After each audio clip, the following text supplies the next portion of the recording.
안녕하세요. 김광삼의 찐국TV 김광삼 변호사입니다. 지난 주말 날씨가 굉장히 추웠는데 여러분 어떻게 편안히 지내셨습니까? 다시 이제 월요일이 돌아왔습니다. 지난 주에는 탄핵 반대 집회가 이제 대구에서 있었는데 경찰 추산을 보니까 5만 5천 명 그렇게 나왔는데 실제 가본 분들이 저한테 많이 연락을 주시던데 5만이 아니고 50만 명이다 이런 말씀을 하시더라고요. 아무튼 엄청나게 많은 사람이 모였고 이제 보수가 결집이 되고 있다 이제 그렇게 봅니다. 오늘은요 탄핵 심판과 관련해서 너무 이제 헌법재판소가 서두르고 있다 이런 말씀을 드리려고 그래요. 증인도 끼워놓고 초식에도 또 등장을 합니다.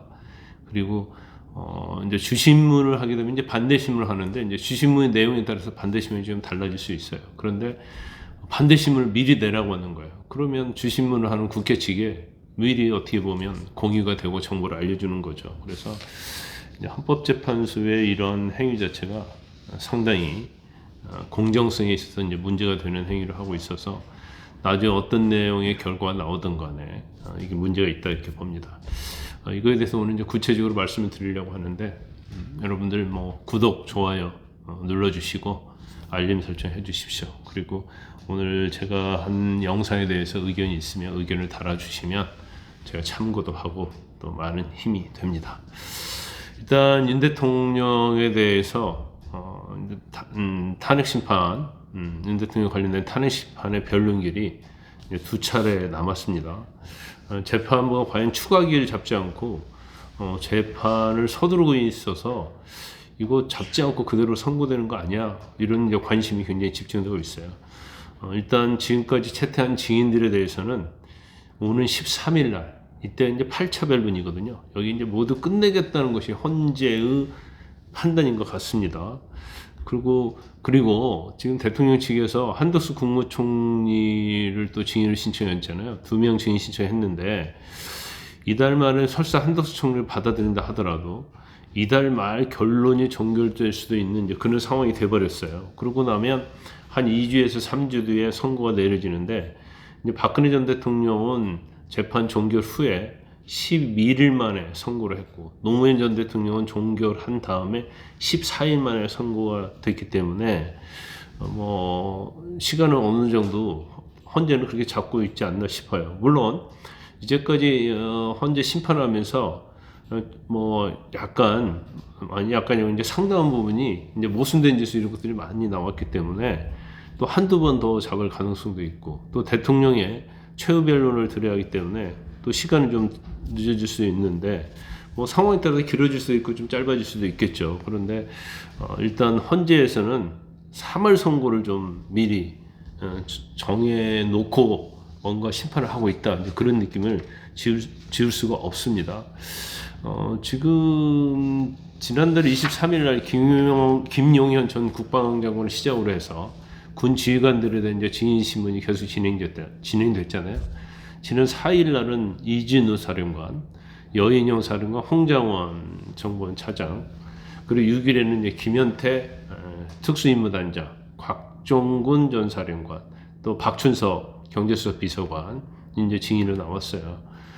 그런데 이 증인들은 대부분 이제 계엄군을 투입하거나 정치인 체포영장 등을 작성한 핵심 증인들인데 이게 아주 핵심 증인이기 때문에 사실 물어볼 것도 많고 또 국회 측 주신문에 대해서는 이제 반대 신문할 것이 많거든요. 그런데도 하루에 3명씩 불러가지고 증인 신문하면서 신문 시간을 이제 90분으로 정해놨다는 거 아니에요. 그래서 양측에서 30분씩 하고 추가 신문은 15분밖에 안 줬어요. 그리고 나 이런 건 또 처음 봐요. 이제까지 제가 한 30년 법조계에 있었는데 심판 중에 어떻게 초시계까지 등장을 했습니다. 그래서 문영배 권한대행이 심판정 내에 설치된 빨간색 초시계로 신문 도중에 변동사항이 있으면 초시계 멈춰달라 했다. 또 다시 진행해달라. 이렇게 하면서 시간을 엄격하게 지키도록 하고 있어요. 지난 4일 홍 전 차장에 대한 신문할 때도 대통령이 3분만 시간 더 달라고 했는데 이 3분도 주지 않았습니다. 그래서 이게 뭐 우리가 올림픽에서 스포츠 뭐 시합을 한 게 아니잖아요. 유도 시합이랄지 뭐 그런 때일 때 뭐 축구 시합할 때 뭐 딱 뭐 선수가 다친다 할지 쉬면 딱 정지했다 가고 정지했다 가고 하는데 어떻게 이게 재판에서 초시기가 등장하는지 굉장히 이해가 가지 않습니다. 더군다나 헌재는 11일하고 13일에 증인을 하루에 4명씩 부르겠다는 거 아니에요. 그래서 김복식, 조성현 이런 조성현은 수도방위 사령부의 제1 경비단장을 지냈던 사람입니다. 그런데 13일을 다 몰아넣었어요. 그렇기 때문에 뭐 조태영이 전에 불출석했잖아요. 조태영 경찰청장, 전 경찰청이.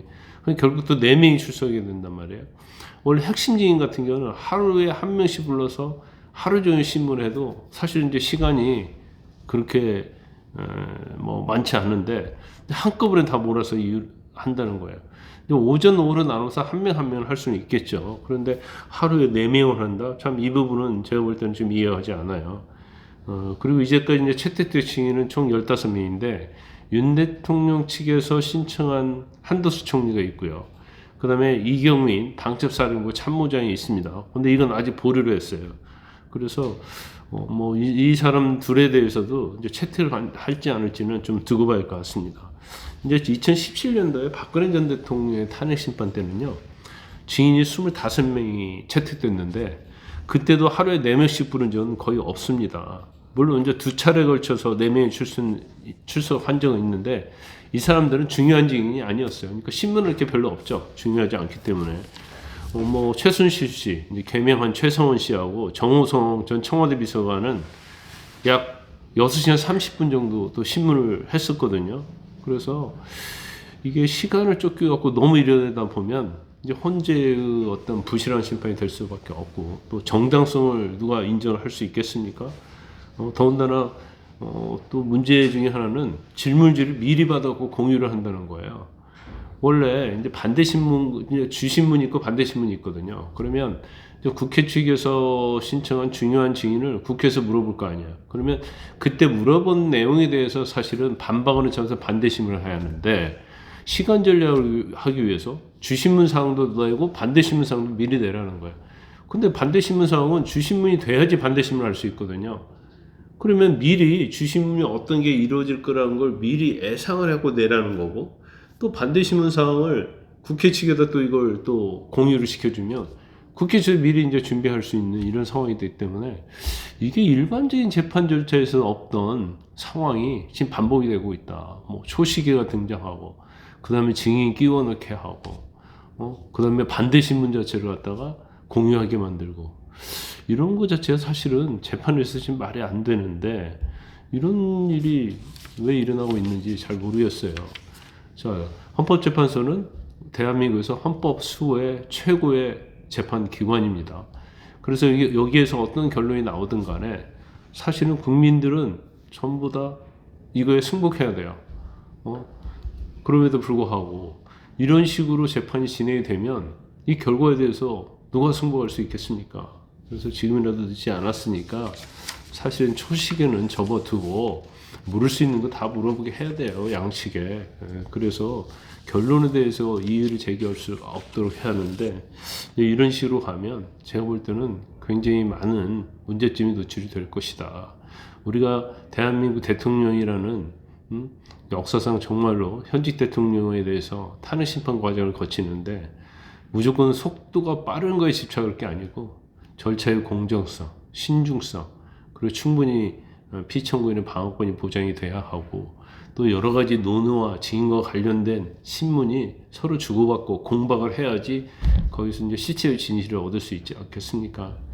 헌재는 지금이라도 너무 이 신속한 속도에 집착하지 말고 절차의 공정성에 좀 신경을 써라 이런 말을 하고 싶습니다.